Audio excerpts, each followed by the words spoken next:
Hey guys, so if you run a small business or you are traveling to the USA, I want you to take a minute to watch this. It's very, very important, okay? Watch it, and after you finish watching it, I'll be back to talk about it. Okay, so coming from Nigeria, do you have any food with you? Yes, What do you have?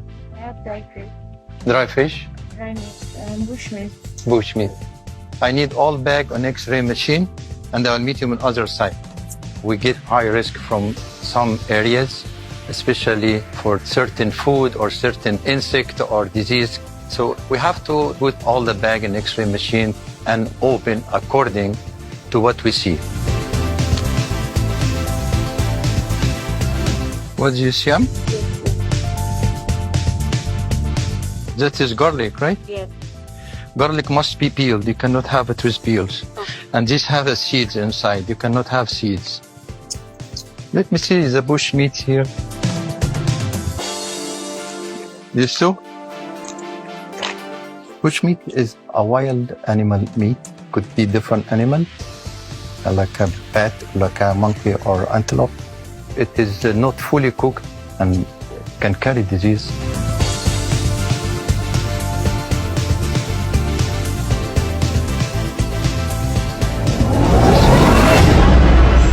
You eat it? Yes. How you cook it? You boil it? Put this in the bag. The bush meat is not allowed. Yum too. Yam is not allowed. We follow a manual.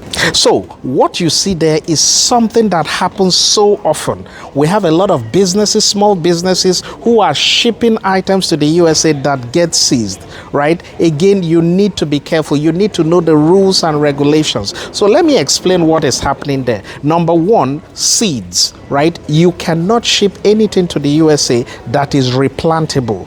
Right, so when you have a goosey, for example, or ogbono, and you're trying to ship it, make sure it is ground. If it is not ground, they will seize it. Okay.